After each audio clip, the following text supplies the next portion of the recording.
आज मी करतलं एरल्याची कढी. एरले साफ केलं, व्यवस्थित धुतलंय पाण्याने आणि त्याला मीठ लावून ठेवलं. मीठ लावलेले एरले कढीत चांगले लागतात.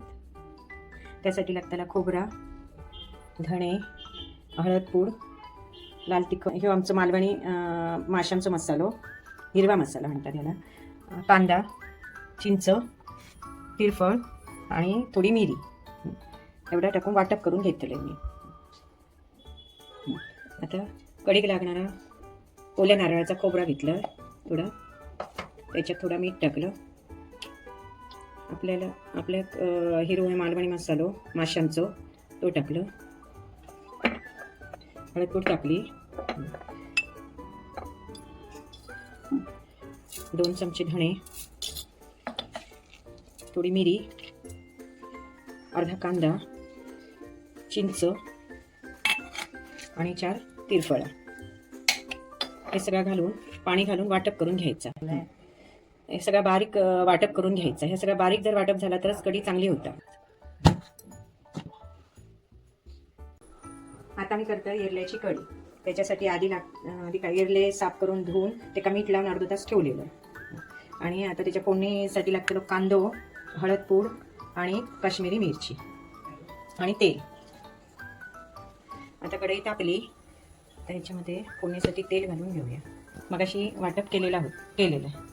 आता मी तेल तापला. आता नंतर आडवं चिरलेलं कांदो जरा लाल घालून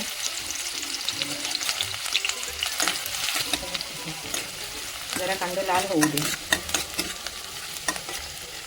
कांदो व्यवस्थित भाजलो. आता टाकूया काश्मीरी मिरची ह्याने कलर छान येतात कढी. थोडीशी हळदपूड. मसाला तेल सोडून लागलो बघायचा आणि मग ह्याच्यात टाकायचा वाटप. तर वास सुटलो फोडणीचं. आपण हव्या तेवढ्या ह्याच्यात मग पाणी टाकायचं. ही जरा कढी थोडीशी आमका पातळच लागतं. आता त्या कढीत कट येऊ लागलो तसं मी टाकते त्याच्यात चवीपुरता मीठ. तसं आता त्याच्यात हे मासे सोडले.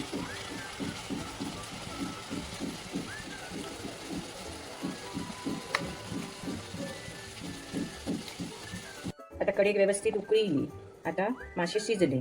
आता त्याच्यावर मी जराशी कोथिंबीर टाकून घेते. आमका खूप आवडणार नाही, थोडीशी टाकतो. तर झाली माशाची कढी तयार.